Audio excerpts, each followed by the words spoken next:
etcétera, ¿no?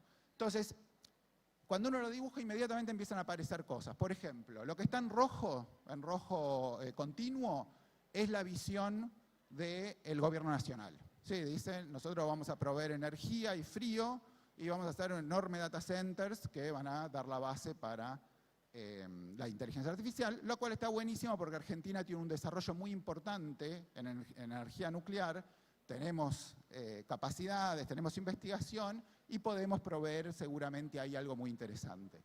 Ahora, lo que eso nos muestra también es que hay toda una otra parte que no está incluida en esa estrategia y que está dejada huérfana. Por ejemplo, todo lo que está en naranja es algo que muy probablemente para las organizaciones, para lo que es el Estado, las organizaciones gubernamentales y todos aquellos que quieren promover el uso de la IA es clave. La verdad que si uno quiere poner IA en un municipio para lo que sea y tiene sus expedientes en caja de papel de esta altura, iba a ser un poco difícil hacerlo. Entonces, la parte naranja es clave para poder empezar a mover la rueda en la incorporación de IA. Pero también aparecen otros lugares como la zona roja punteada, que son lugares en los cuales hay mucho para hacer, que es esto que yo venía diciendo de la IA específica, última milla, en determinadas tareas específicas pensada por tipo de servicio y no necesariamente por sector. Entonces, me gustaría ya llegar hacia un poco las conclusiones de todo esto que fui tirando, tiré un montón de estadísticas, de diferentes números, para lo cual voy a presentar tres cosas. Algunas certezas, que es lo que sabemos hoy, una parte de dudas y algunas ideas de qué se puede hacer. Y después, si hay preguntas, y la verdad que estaría buenísimo, si nos queda tiempo, y si no, podemos volver y puedo volver a empezar otra vez todo un poquito más despacio.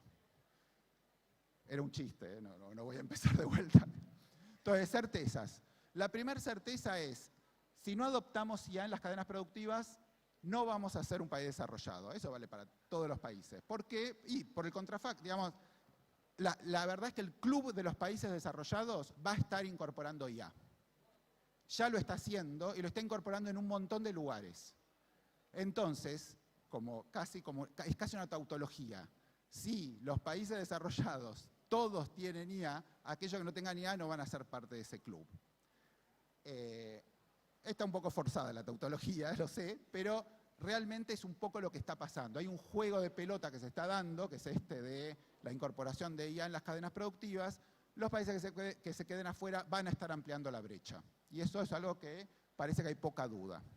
Con lo cual, sin IA no hay desarrollo, pero ojo, porque la IA por sí sola de ninguna manera va a construir sociedades más inclusivas, y lo de mejores lo podemos poner entre comillas, pero la verdad es que vemos que tiene algunos efectos el uso de IA en la sociedad, a nivel de sociedad, que de alguna manera tenemos que enfrentarlos, de alguna manera tenemos que considerarlos como sociedad y tratar de preverlos o por lo menos ir viendo qué es lo que va pasando con esa incorporación.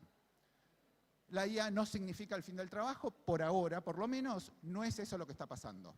La IA no está reemplazando, por ahí sí en algunos trabajos específicos, ¿está? En algunos trabajos tiene mucho impacto, en otros trabajos tiene cero impacto, en otros trabajos tiene un impacto, pero no necesariamente es el fin del trabajo, sino la transformación del trabajo. Y vemos una enorme inversión en infraestructura. De hecho, hace poquito Mark Zuckerberg anunció que Meta iba a construir un data center del tamaño de Manhattan.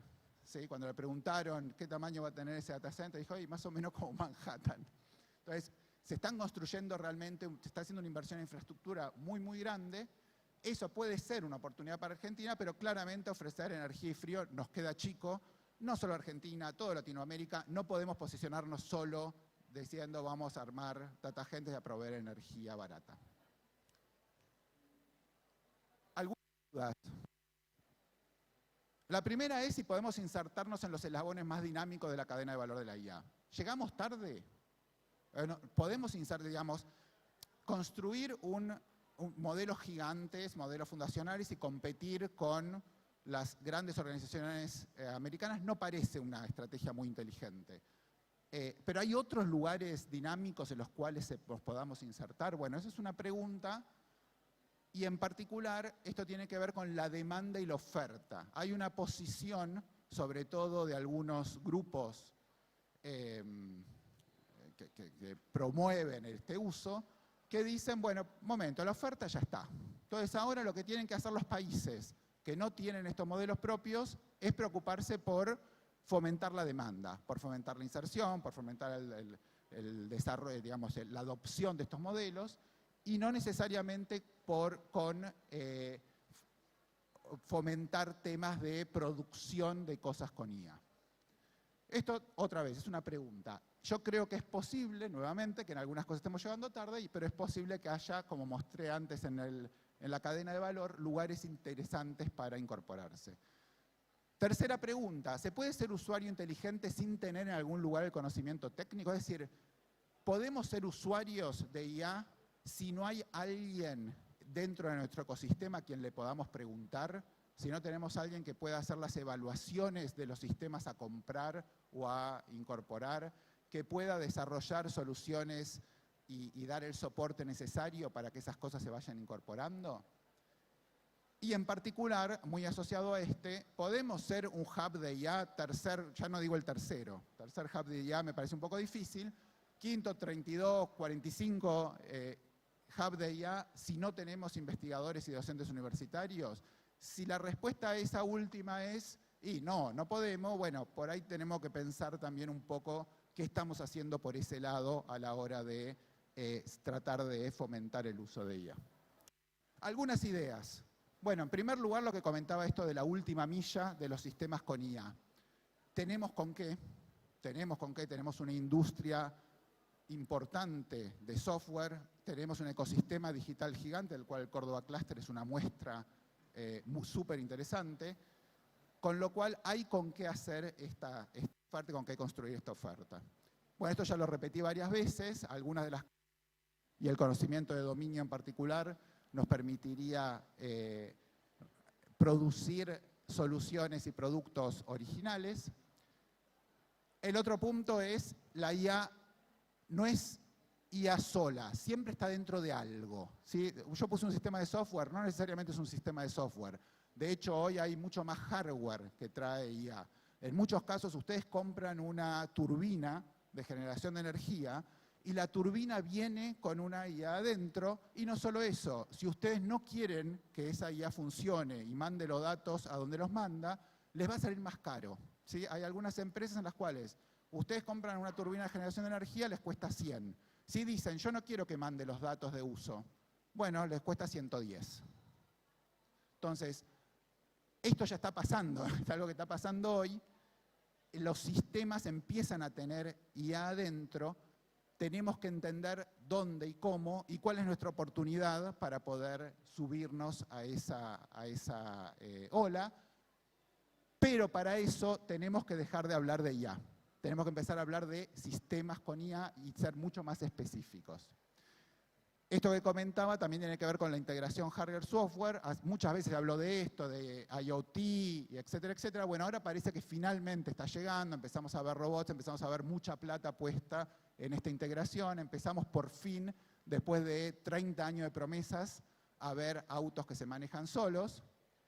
Entonces ahí hay algo con lo cual el uso de IA en industria en particular pasa a ser un nicho apetecible, que hasta ahora no lo era tanto. Y por último, así como pensando en mecánica, por ejemplo, tenemos ingenieros mecánicos, tenemos conductores, tenemos especialistas como electricistas del automóvil o cerrajería del automotor o qué sé yo, no necesariamente hay trabajos malos que no tienen que existir o que son pésimos, no todos tienen que ser ingenieros mecánicos. Entonces, realmente no existe capacitar en IA en general. Sí hay una cuestión de literacy, digamos, de alfabetización en IA, para que la gente lo pueda usar. Eso, yo no estoy hablando de eso, estoy hablando de trabajos de IA. Los trabajos de IA van a ser tan diversos como los trabajos en cualquiera de estas áreas. Va a haber ingeniero, va a haber mecánico, va a haber electricistas, etcétera, etcétera. Para cerrar, con respecto a esto que yo decía de los nuevos usos de IA y cómo se está usando la IA y qué es lo que va a pasar y el impacto en la sociedad. Lado izquierdo, los primeros 10 usos de la IA, según el Harvard Business Review, en el 24 y en el 25, y una comparación. Si ustedes se fijan, el número 1 en el 25 es para compañía terapia. Es decir, el principal uso de la IA es para preguntarle cosas personales. Me peleé con mi pareja, ¿qué puedo hacer? ¿Qué hacer cuando uno está llorando solo en la cama y no sabe por qué? Bueno, ese es el uso número 1 de IA, pasando a otros usos que se venían dando, incluso la asistencia técnica, esto que yo les comentaba de manuales y qué sé yo, pasa a ser muy por debajo de eso. Ese es un uso que yo creo que a nadie se le hubiera ocurrido que iba a ser el primer uso. ¿Y qué es lo que eso implica? No lo sabemos. La verdad que hoy no sabemos qué quiere decir eso. De hecho, vamos a la imagen de la derecha. La imagen de la derecha es Hillary Clinton llegando a un aeropuerto y un montón de gente dándole la espalda. ¿Tá? Si yo muestro esta foto en los años 70, bueno, ni siquiera, en los años 80, me hubieran dicho, ¿por qué la gente le da la espalda? Es una manifestación en contra de Hillary Clinton. No, es toda la gente sacándose la selfie, pero en los 80 no existía la cultura selfie, porque revelar un rollo era carísimo. Entonces, la introducción de la fotografía en las cámaras digitales dio lugar a la cultura selfie, lo cual dio lugar a un montón de cosas que tienen que ver con esto de los streamers, con un montón de cosas, influencers, etcétera, etcétera, que no lo hubiéramos podido imaginar. Yo creo que nadie era capaz de imaginarse, por meter la camarita en el celular, que iba a dar lugar a todo eso. De la misma manera que hoy, nadie puede imaginarse cuáles van a ser las consecuencias dentro de 10, 20 años del uso de IA. Pero tenemos que ir preparándonos para eso. Por eso, como mensaje de cierre, la posibilidad de actuar es ahora. Muchísimas, muchísimas gracias. ¿Tenemos tiempo para alguna pregunta? ¿Sí? Si hay alguna pregunta, podemos aprovechar. Sí. Ahí, acercan el micrófono.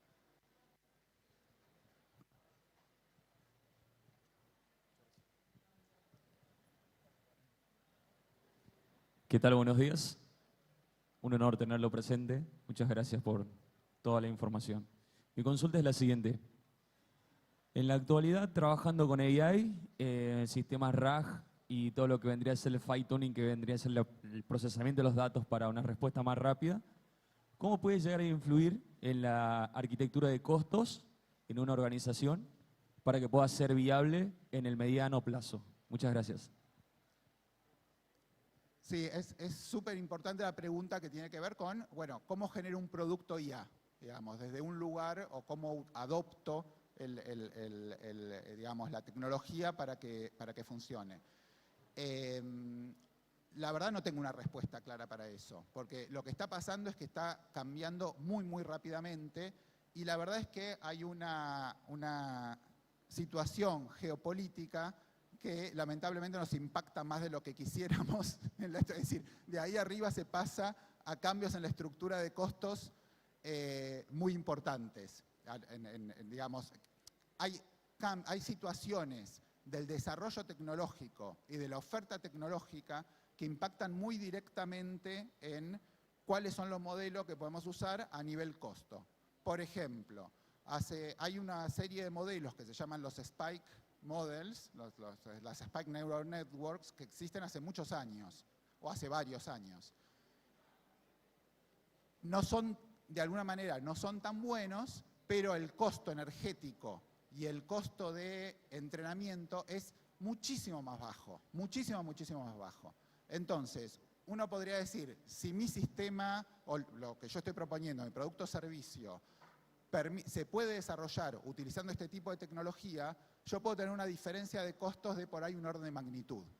Y adoptando este tipo de tecnología y eligiendo bien esa tecnología, puedo bajar un orden de magnitud mi estructura de costos. Con lo cual,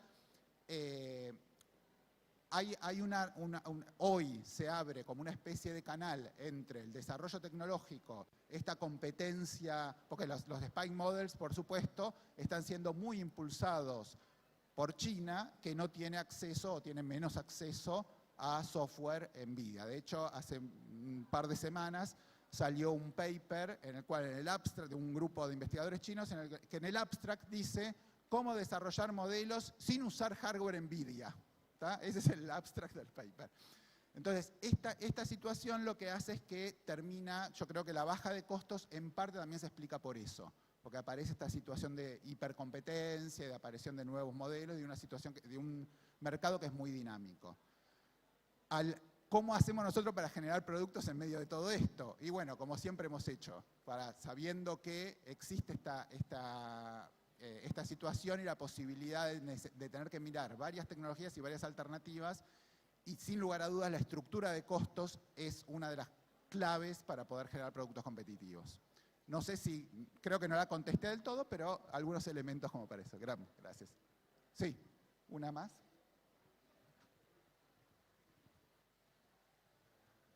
Muchas gracias. Mencionaste los hubs de AI. ¿Cómo ves el desarrollo en Argentina sin uno de ellos en particular? Perdón, no escuché. Los hubs de AI, como en Toronto, Stanford, etc. ¿Los hubs acá en Argentina? Claro, ¿cómo lo ves si no tenemos uno? Bueno, yo creo que ahí, a ver, lo que nosotros estamos en fundar junto con la gente de Ditela y el CEPE, lo que estamos tratando de hacer es armar un hub. Eso es, el principal objetivo es ese, con algunas dificultades, que es, en primer lugar, nosotros creemos que un hub en Argentina tiene que ser un hub federal y un hub bastante, digamos, que tenga participación de los sectores productivos. En segundo lugar, creemos que un hub debería apuntar a ser un hub latinoamericano. Entonces, para poder hacer eso tenemos que hacer, y retomo un poco lo que nos presentaba la gente de la CEPAL antes, hay una cuestión asociativa súper importante ahí. Chile tiene un centro muy interesante, el CENIA, que está funcionando un poco como hub, si bien tiene más de un centro, ¿no? Porque también tiene un sistema universitario muy fuerte y está funcionando como hub. Y está la posibilidad de armar una especie de red de hubs, que yo creo que es algo a lo cual tendríamos que apuntar. Porque la verdad, necesitamos tener a alguien al cual uno pueda ir y preguntarle, che, ¿qué modelo uso para esto? La verdad, y la universidad cubre un poco ese rol, pero lo cubre desde un lugar muy académico y no necesariamente tiene en cuenta temas como costos, inserción en la producción, etcétera, etcétera. Así que yo soy optimista en cuanto a que se pueda hacer eso, pero nuevamente, creo que el momento es ahora, si no, fuimos. ¿Estamos? Bueno, muchísimas gracias. Hasta luego. Gracias. Muchísimas gracias, Daniel. Fuerte ese aplauso.